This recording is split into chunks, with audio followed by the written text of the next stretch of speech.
Walking alone, the streets are empty. The only thing I can see is my own silhouette. I'm getting stronger, step by step. The clock is ticking, but there's no time for regrets. I've been flying from town to town, from London to Taiwan.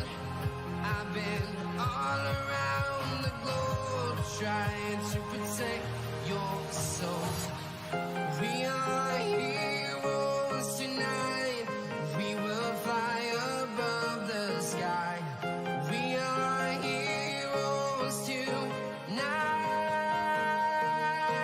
Yeah. We are heroes tonight. We will fly above the sky. We are heroes tonight.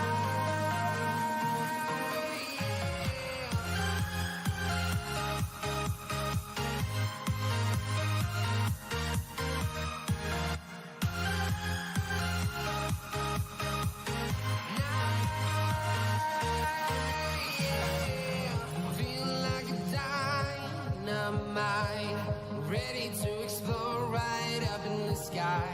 I need you to listen, I need you to hear, and don't show any fear.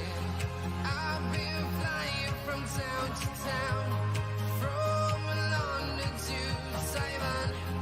I've been all around the globe, trying to protect your soul. We are heroes tonight. We will fly above the sky. We are heroes tonight. Yeah. We are heroes tonight. We will fly above the sky. We are heroes tonight.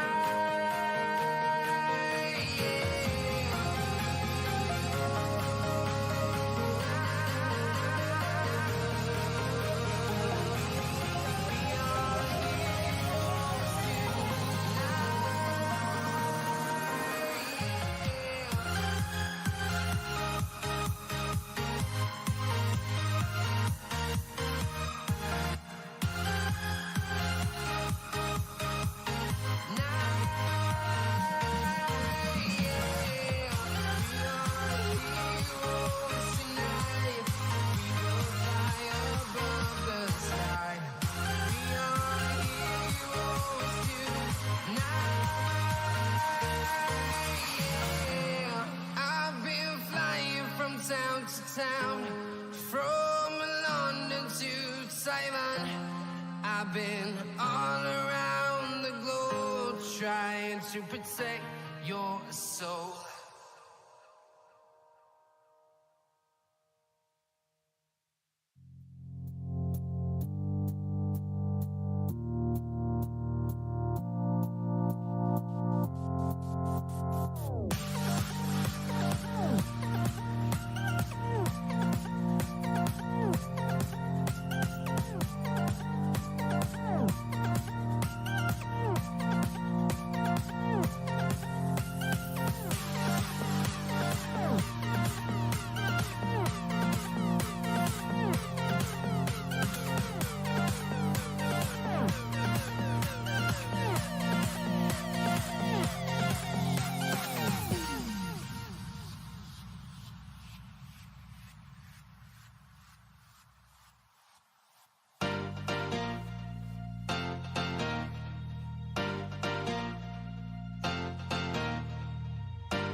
I apologize. I literally just noticed I didn't have my mic on this whole time.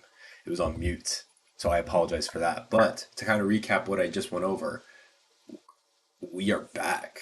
What's up, y'all?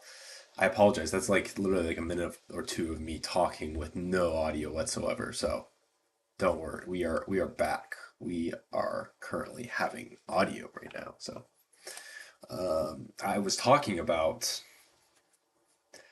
how gosh, what was I talking about? Oh, on Tuesday. Yeah, I apologize for not doing a live stream Tuesday, but like I said, I had some plans with some friends. We went out bowling and stuff, so we had a good time. I actually bowled one of the best games of my life. 162. That was my score. I had five total strikes. I almost got three strikes in a row at one point, but most was I had two strikes in a row or double strikes, and then I believe on the 10th frame or something I had a strike as well. But I'm just trying to using my new strategy. Normally, I get like a decent sized ball, not too heavy, and just like spin it. But now I'm just like cradling it, kind of like rolling it down the middle. A little bit of spin, not as much as I normally do it, but a heavy ball. So like 15 or 16 pound. I actually looked up. It was a fly. I actually looked up kind of like what the ideal size of ball that you should use for bowling, and they said like roughly 10% of your body weight. And I was like, well, 10% of my body weight is like 20 pounds. And I don't think they have a 20-pound ball, or I don't know if I would use a 20-pound ball. Those things are decently heavy. It's like imagine getting a 25-pound plate almost, maybe like 5 pounds less. Actually, 5 pounds does make a difference, but putting that in a ball form and like throwing that, rolling that. Even I used a 15 and that was like decently heavy, honestly.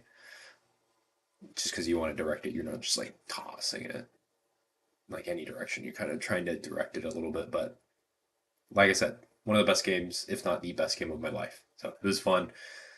And gearing up for this weekend, going out with the boys. It's our fourth annual. Technically, it's my third, but they did this year before I went. I couldn't go the first time, but fourth annual Vegas trip, third annual, my third annual. So it's gonna be fun. Do the typical dude stuff, watch sports, eat food, go have fun, casinos, circus swim, maybe see a show, a buffet here or there, but it's gonna be fun. So I'll definitely film some content for you guys and recap it when I get back next week. So I'm gonna be leaving tomorrow night and we'll be there Saturday, Sunday, and then I head out one day. So I'll be back for Tuesday night stream. What else? Anything else to? Oh, I sold my car yesterday, so that was really nice. So that's why I have all that cash on my story. But it was a it's been a good run. Me and that Corolla. It was sad to see it go, but I got a new car. So and I didn't need that second car. I paid insurance for that. So I don't know. I think eventually that'd be super cool. Like I finally make it and successful and wealthy and stuff like that. I like actually find another '03 Corolla and like restore it to kind of like what it was, but then like soup it up and stuff. I think that'd be sick. Goals for the future. Oh, and I was also talking about you probably missed it out, but in my intro, I have a new intro thanks to my guy Wan Chai Chab. He created that for me. I was like, man, how long did it take? And he's like, oh, honestly, only like an hour. And I was like, oh, wow, that's awesome. But it's sick. It's like a Matrix style intro. I love it. So shout out to him. Check out his YouTube. Let's go ahead and talk about tonight's topic. So tonight's topic is how I became Red Pill. And of course, I do all the fun click, not necessarily clickbait, but like all the funny thumbnail stuff. It's like I was a simp back in 2020, and then now like I'm a top G. I'm not the top G. Everyone knows who the top G is, but I'm getting there. I'm getting there. Not top G yet, but a lot of these buzzwords: red pill, blue pill, black pill, purple pill, green pill. Like, what are all these different pills we're talking about? I'm not going to go into that specifically this video, but I will actually talk about main difference between blue pill and red pill. And a lot of people get into the whole beta alpha. Like, I don't like. I understand that stuff. I don't necessarily call people. Well, it's not calling people I call beta, but I don't call myself alpha by any means. And yeah, alphas don't call each other call alphas themselves alphas, and I'm not an alpha, but I definitely say red pill or what red pill aware for sure. Awakened, another term, woke. That's a little bit different connotation, but kind of somewhat the same meaning per se. So, well, like, what does it mean to be like having a red pill moment or become red pilled or red pill aware or yeah, what does that mean for those of you who don't know already?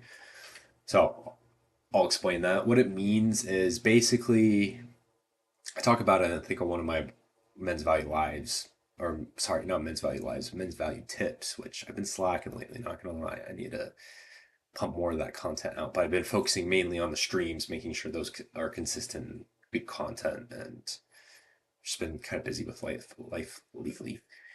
So, what does it mean to be red pill? What does this blue pill, red pill thing mean? So, blue pill, if you've seen The Matrix, and my guy Andrew Tate and Top G, he's all about the Matrix, and I'm all about the Matrix too. And I think the Matrix, it's a real thing, like living in the Matrix. Maybe not exactly in the sense that of the movie, or maybe actually in the sense of the actual sense of the meaning of the movie. But if you've ever seen the movie The Matrix, it's they live Neo, the main character, Keanu Reeves. He lives in this just life, normal world, just like us. He just goes, has a job, does normal things, but in reality, that's not reality. It's a matrix. It's what the the agents or like the robots or the people controlling this world, they make a fake world for all the people because eventually those are actually all the slaves that are doing all the work and stuff for these agents. And you can definitely apply it to the real world per se. But this sense of blue pill is blue pill, you're kind of unaware of all of that. You don't really know the truth of what's actually going on in the world. And you just kind of live your normal life. Where the red pill, on the other hand, is like you know what's going on, you know the truth. Essentially, blue pill is like ignorance, red pill is truth and reality. So Morpheus, the guy that helps Neo kind of come to his red pill moment, was he is like, all right, you can take the blue pill or the red pill. Blue pill, you stay kind of in your state. You go on your normal life as if you've never met me. None of this happened. You just live normal life. No problems or anything, but nothing. You won't know the truth, and you'll keep living like that. Red pill, on the other hand, you go deeper into the rabbit hole. So you know the truth, and there's no turning back. You see the world way differently, and you make different actions according to that. So very applicable to our world, obviously, just because there are lots of agendas and lots of things that either the government or the media or whoever, some like influencers even, they want you to think certain ways for certain agendas to make their lives better and maybe the normal average person's life not as good. Whereas in society, if you become like awakened, red pill aware, you kind of see in between the lines, see past all the fog and the BS that all these sources that seem to be credible by the average person, but if you kind of dig deeper, go down the rabbit hole, kind of find out what the actual truths are, because a lot of people they hide their skeletons in closets. So you're able to see all past all that, and you know like kind of more or less what the actual truth is, what's actually going on in society and the world. So specifically with like red pill, obviously that's all encompassing and just all about life, but it can very heavily it's kind of the space, the manosphere per se, the red pill space is kind of more towards like dating and relationship dynamics, or how Rollo Tomasi phrases like intersexual dynamics is the actual term that he likes to use, and I think it's a pretty good term, an accurate term as well. Or Dr. David Buss, Michael Sartain, when they're talking about evolutionary psychology, basically everything life people are is all evolutionary psychology. But I digress. So the main point I'm trying to get out is like blue pill, kind of believe all the lies that people tell you. You don't see all past all the fluff and the BS, and then red pill, you're more aware of what's actually going on in the world rather than being fed this information that's not necessarily true. Like I said, specifically, this kind of deals with like relationships, dating, uh, men and women dynamics, but also can apply to like business and education and lifestyle and all, and even religion as well. And you could even say religion is very much red pill. Which there's actually a book written by Rollo Tomasi. Sorry, I'm kind of getting off track here, but he talks about how red pill and religion, it kind of goes hand in hand, just because I think at the base of it, religion is pretty red pill, but kind of in a certain way, religion can also turn people blue pill and like keep them blue pill and not like know a lot of the troops, just because it's like you don't understand the principles behind everything and the reason per se, rather just like following blindly certain rules and stuff, which I'm never a fan or proponent of blind following. Of course, that goes into a whole nother discussion about like faith, what's faith, and isn't that blind following? I'm not going to get into that. I can actually save that for another day because I think that actually is a really interesting topic.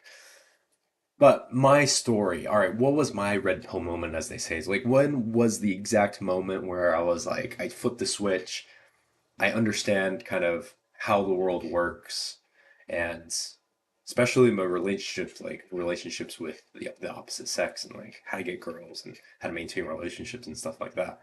Kind of flipped the switch just because I think growing up, your parents do a pretty decent job of like teaching you like how to date and like what you're looking for in a relationship and like a future spouse, like wife and stuff. But the game has changed ever since the internet came into society and social media. It's like flipped 180. What worked for them does not work for us. And especially, I think like I'm a very religious person. I go to church every single week, very faithful. That's one spot, and that's where I feel like I can come in and provide a lot of value in this aspect, because church, I think the gospel of Jesus Christ teaches everything, and you can basically learn how to live your life in a great way and one of the most ideal ways through that gospel. But there's not great examples of like how to date in modern society nowadays.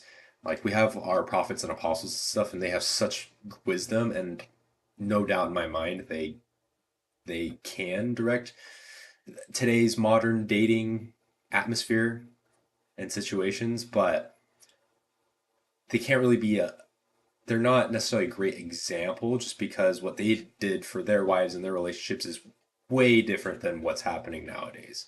And I think they understand that. We definitely understand that. So there's not really an example. And then of course they have to keep stuff like PG, just for like I don't want to say like necessarily PR reasonings, because there are lots of other stuff that like a lot of people don't agree with that we believe in the church and kind of uphold in our standards.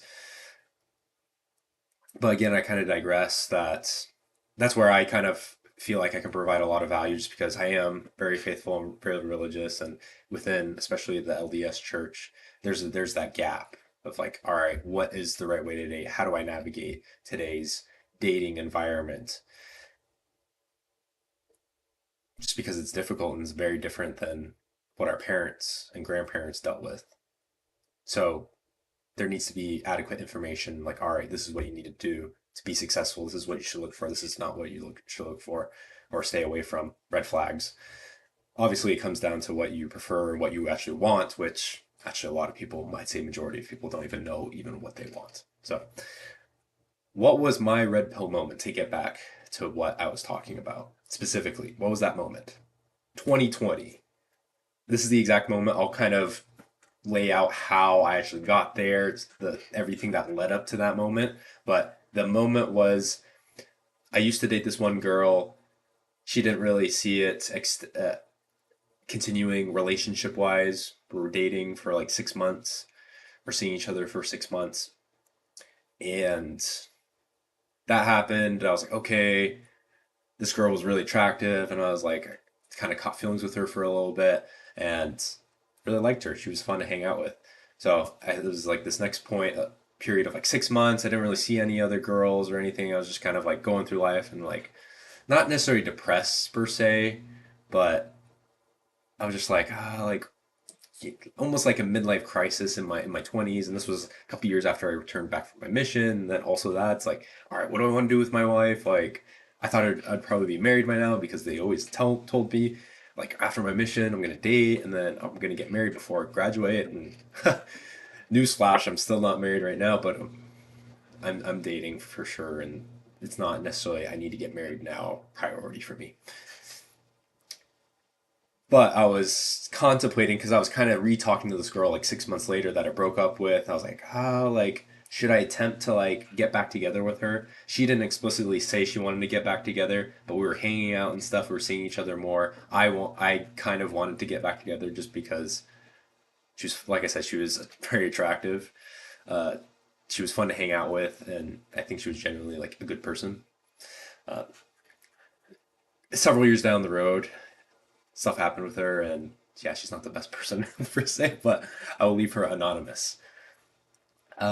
So I was kind of like looking. All right, what do you do when you have a question? You have a dilemma and you don't know what to do. You look it up on Google. Now you use ChatGPT, or you look it up on. I looked it up on YouTube as well. So I was like, all right, should I take my ex back? Because I've never really been in that situation. I've had exes before, but I never really like wanted to get back to them, get back with them, or like had necessarily the ability. They either we like moved apart, they were somewhere else, or like I hadn't seen them for a long time and I wasn't really interacting with them anymore. So this is kind of the first instance. I was like, all right, like kind of hanging out again.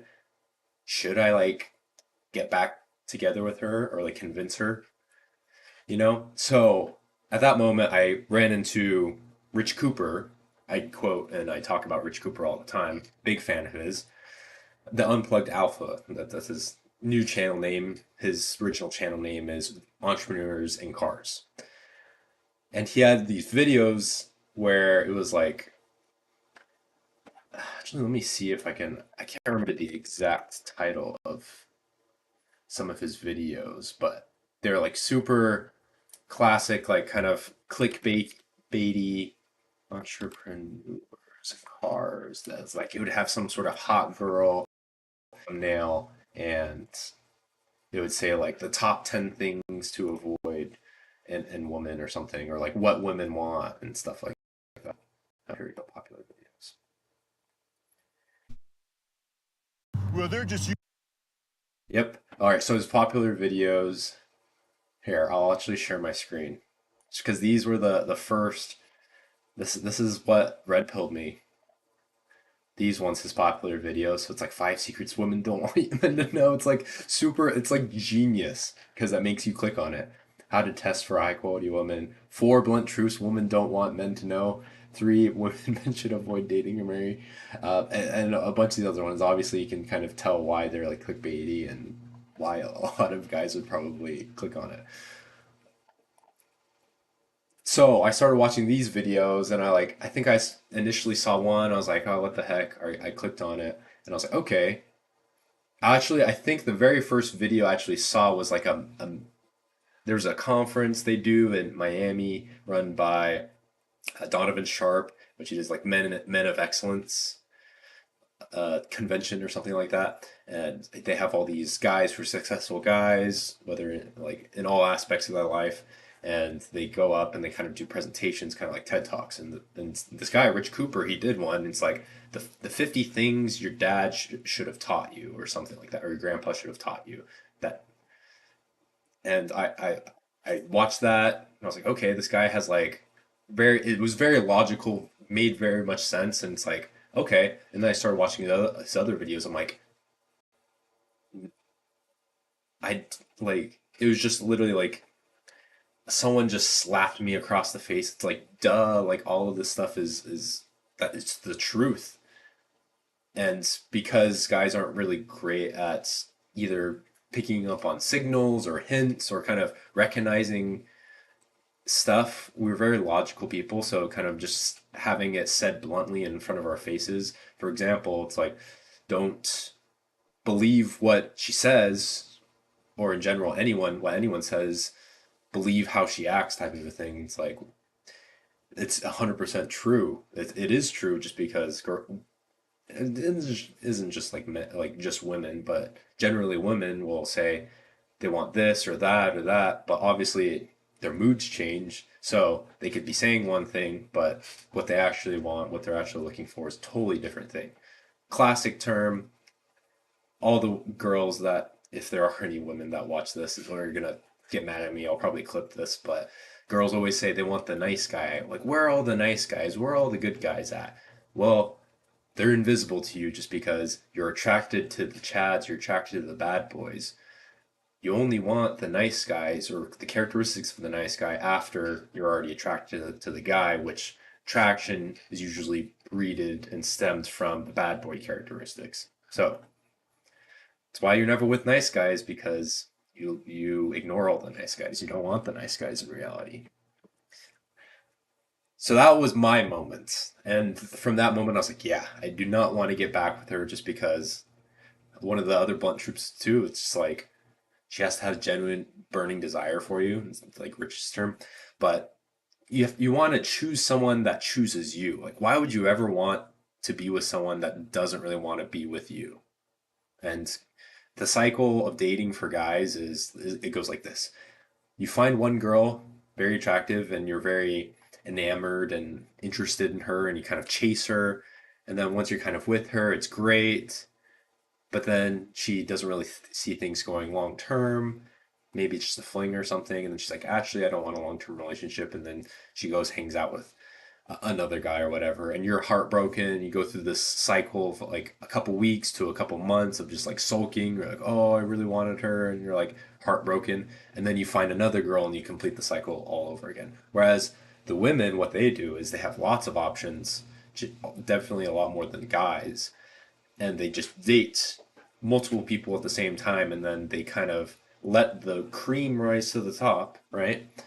And they select the ones that are the highest caliber, the most qualified ones to them, or the most attractive ones that they want, and they select who they want to be exclusive with based off of that, instead of chasing one at a time and constantly having this heartbroken, weird cycle. And that's the tragedy of male dating, or dating in a man's world. So kind of a lot of the strategy, or just like way to date, is you just go on dates with multiple girls, and generally in the church, it's like what they tell is just date a lot. Like, just because you go on a date doesn't mean you're boyfriend girlfriend. Or when in kind of society that it's more kind of leaning towards that. I think it's definitely getting a lot broader. It's like if you're going out with dates with someone doesn't mean you're boyfriend and girlfriend. But I still don't get this whole talking stage that society and mainstream media talks about. Like, I think that's kind of stupid. Just like, and well, that's what they teach a lot, and what we teach a lot in the red pill too. It's just like, all right, there's like, it's either you're going on dates, or like, I'm not gonna like basically kind of give you attention, or like you're not gonna steal my attention. I'm not gonna talk to you for 2 months over text and not be able to take you on a date. It's like, that's the point of the date. The point of the date is to get to know you. You don't have to get to know someone before you go on a date. That's the reason for a date. So that was my red pill moment. And like I said, I will kind of go back in time, and how did I get to this moment? What was I like in high school and stuff? Just because I was totally different in high school versus when I was a sophomore, junior in college when this happened to me. So, starting off in high school, I was extremely introverted, like super introverted. I wasn't like extremely introverted, but I was just kind of like a pretty introverted guy. I wouldn't really go out and socialize a lot. All he did basically was school and sports. And then I would occasionally hang out with the guys and stuff, but I never dated really in high school. I'd go on a date here and there. I went to prom once. It was just like our church prom. I never went to my high school prom. even though there was a couple girls that wanted to go with me, but I just like I don't know, like obviously I was I went through puberty and stuff like that, so I thought girls were attractive and I wanted to be with girls, but like I didn't know like how. So I was like awkward in that sense. I wasn't great socially. I was okay, but I was pretty introverted. Like I said, all I did was basically sports, school, and video games and hanging out with the guys. I never really hung out with girls. I like went on a few dates here and there, but didn't kiss a girl in high school and stuff like that. I'll be honest. Um, and then after high school, went to college. Became a little bit more extroverted just because I didn't have my parents around. I was just surrounded by kids my own age. I was living in a dorm, so I was very social, and I liked that because it allowed me to come out of my shell. I went to college not knowing anyone. All of my friends out of high school, they went on their missions just because at that time you could go when you're 18. But I wanted to go to a year of school, 2 semesters before I went on my mission to kind of grow up, work on myself a little bit, and kind of have that true freshman experience in college. So, which was, I'm glad I would have done the same way 10 times over again. So, went to college not knowing anyone, had to make friends, or else I would have just been lonely and depressed the whole time. I loved my freshman year, it was so fun. I did date girls. I never, I was starting to figure it out more and more, but still girls were ghost. Well, honestly, still girls ghost me still. But like, I was going on dates and stuff, and like I never I never got to like first or second base with a girl. Like I still haven't hadn't kissed a girl at that point, my freshman year in college. So I was becoming more social, but still working on it. Still didn't really know what to do, and at this point too, like this was like a few years after like my parents' divorce and stuff. So like I don't know. I never really talked to my parents about that stuff, like dating and like how to date and stuff like that, just because I knew their relationship wasn't the best. So it's like, oh, I don't know if I want to ask like advice from them. Plus, it was like I never really had that close, like to talk about that kind of stuff with my parents. Now it's obviously a lot different. Like I'm I'll talk about that stuff specifically mainly with my dad, but so college, definitely more extroverted, more out of my shell, learning more stuff, but I still didn't really know what I was doing. I didn't know how to do it, and like thus, like it didn't necessarily lead great success with girls specifically. More success socially in general, but not great with girls. And I went on my mission. This was honestly great for me, just because this is 100% like when you're a missionary, you talk to random people and you get good at navigating awkward situations and just becoming very social very quick. Sorry, I didn't crack this bad boy open. Got strawberry flavor this time. Pretty good. HEB brand. So, yeah, mission. Basically, this is where I mastered being social. Obviously, it was definitely in a different language, but of course, I still knew English and stuff, but I didn't mainly Japanese. But I mastered being social, being in awkward situations, not making it awkward, and that's why I always joke with girls and other people too that I first meet. I'm like, don't worry, like if you're feeling awkward, that's fine. Like I thrive in awkward situations, which is true. I do thrive in awkward situations just because I've been in so many awkward situations more than probably most people's lifetimes, and you just kind of get over it and you navigate them, and you're not afraid of like silence or being awkward or whatever. You just move on to the next thing. So mission during my mission in Japan, mastered being social. Come back to college, and oh wait, time like kind of time wise, graduated high school in 2015, went to college fall of 2015 to 2016, and I left on my mission in May of 2016, and then I was in Japan for 2 years and some change. Came back June of 2018, and then I went back to school that fall of 2018. So this is all right. It's 2018 right now, and I'm still learning. Like I said, I mastered socialness, but still has to eventually convert to dating and success with girls, right? But go back to college, start having a little bit more success with girls. Like I finally got my first kiss. Like granted, and I'm 100% transparent. I had my first kiss when I was 21. You know, I'm putting this out on the internet. 21, and that's fine. Obviously not ideal. I think the earlier, definitely the better. At least by 18, but like, hey, it's fine. Like I know people that a lot older than that and still haven't. So, and I definitely have lots of experience with that since 21.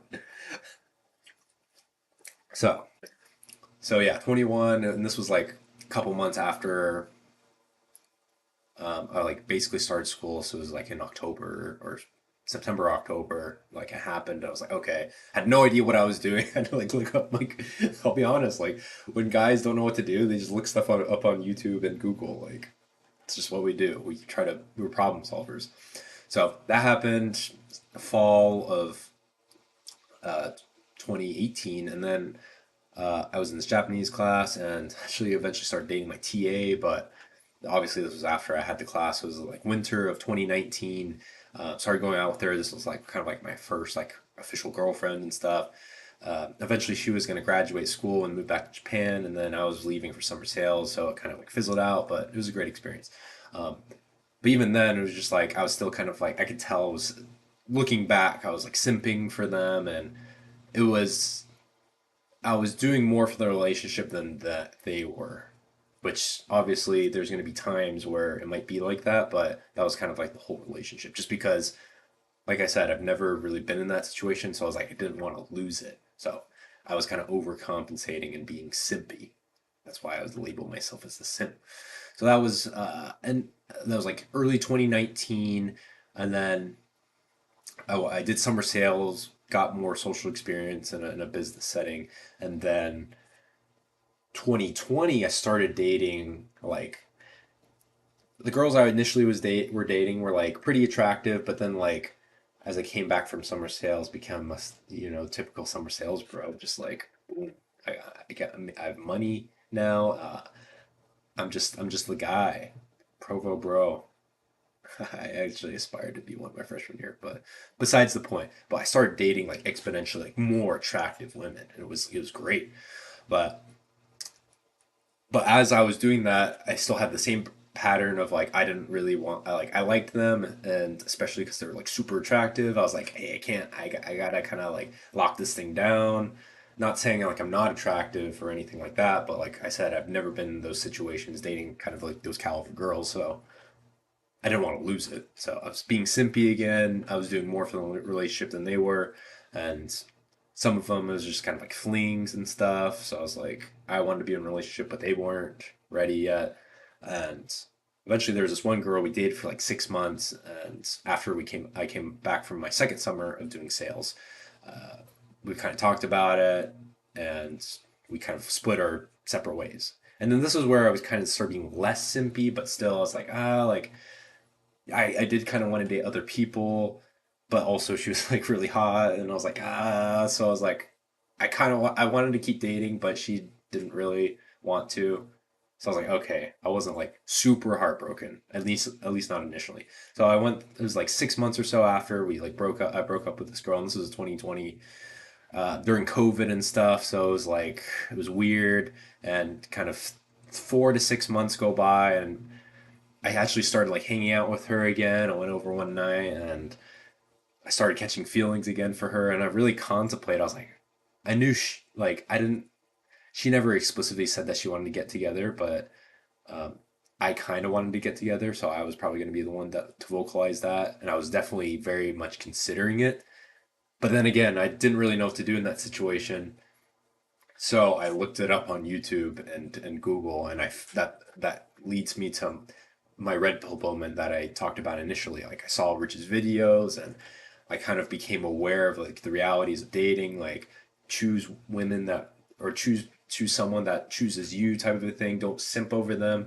Simping is just the innate an equal exchange of value in a relationship, and believe what they do instead of what they say, and also the idea of she needs to be the one that approaches you like, hey, Rich, hey, Mike, I dig your vibe.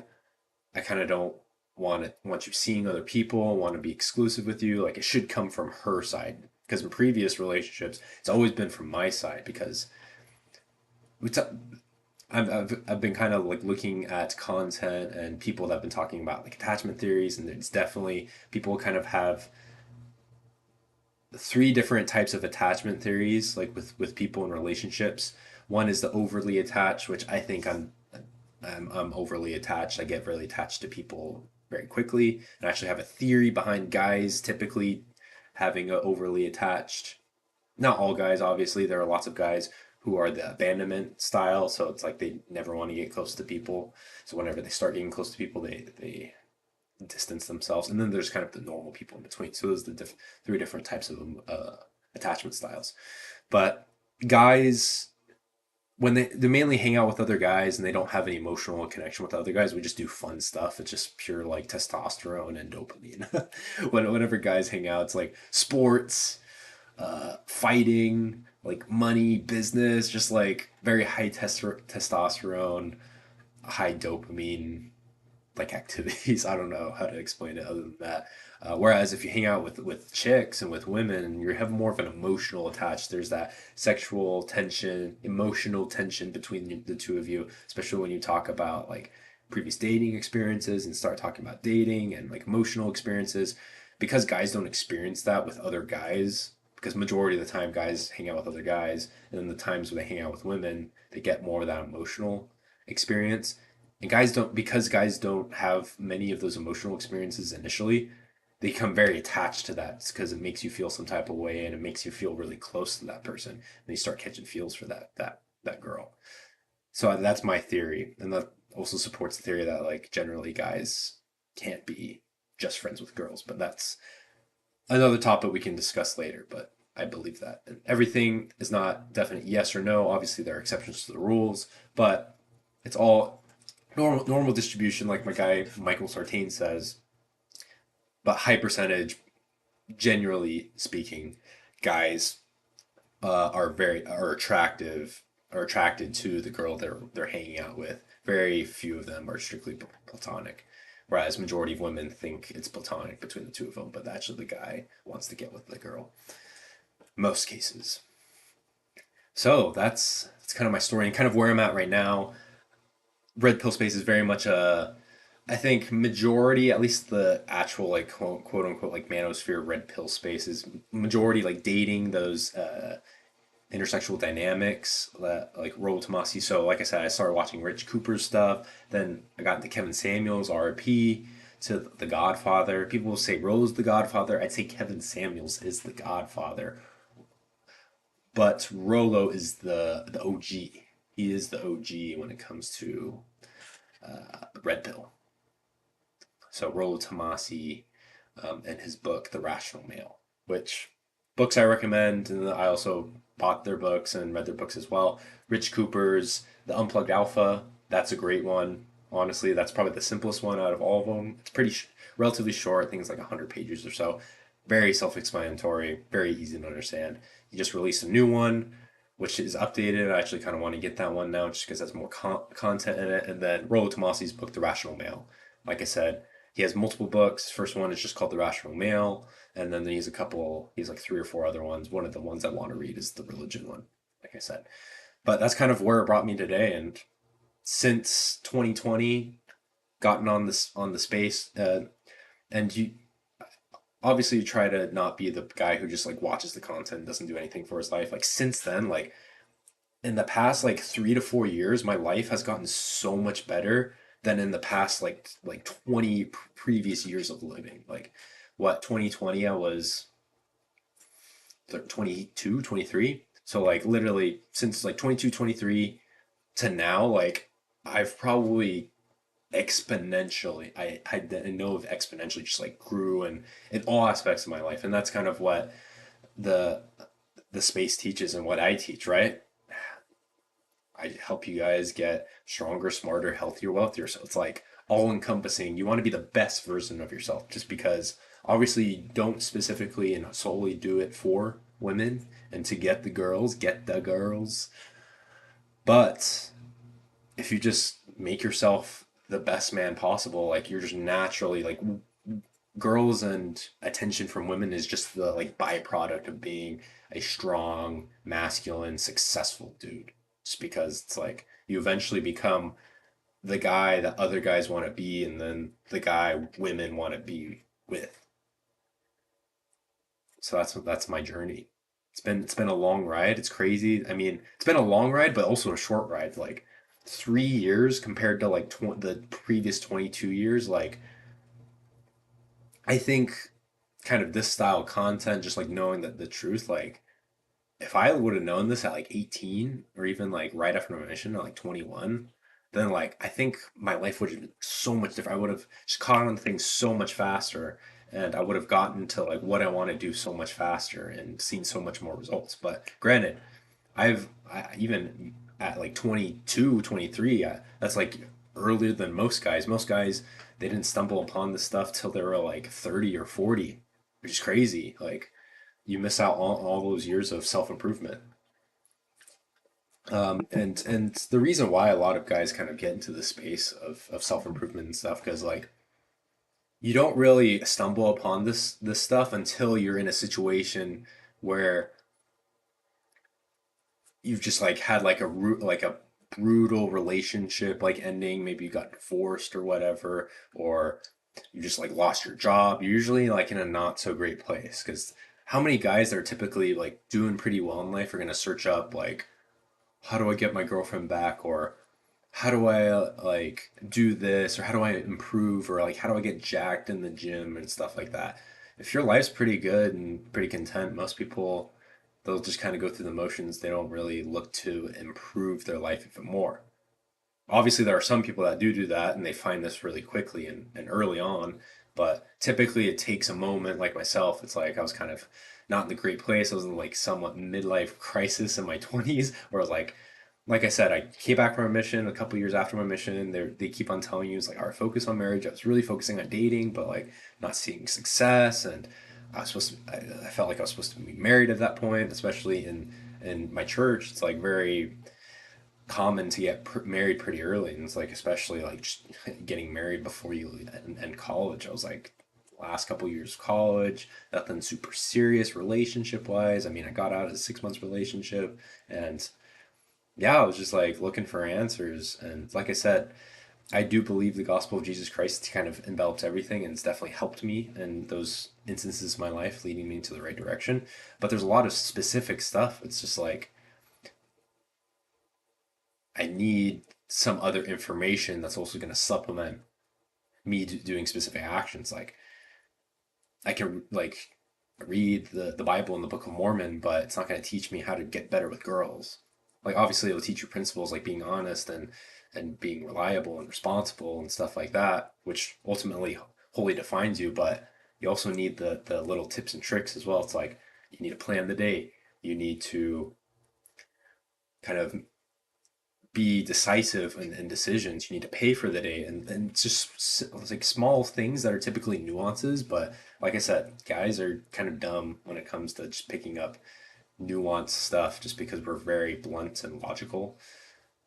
And women eventually, at the end of the day, they just want a guy that gets it, plain and simple. So I've been rambling on for a long time. Like I said, I could talk about this for hours just because I love talking about this stuff. It's like it literally changed my life. That's why I'm want to help other dudes change their lives too. But I'll leave it at that. I actually got to go pick up my bro from the airport. He's here for the convention, and then I'm gonna head out to Vegas on Friday. But let's talk about next week's live. That way I can commit to one. I have actually several topics. I want to brainstorm some more topics over the weekend.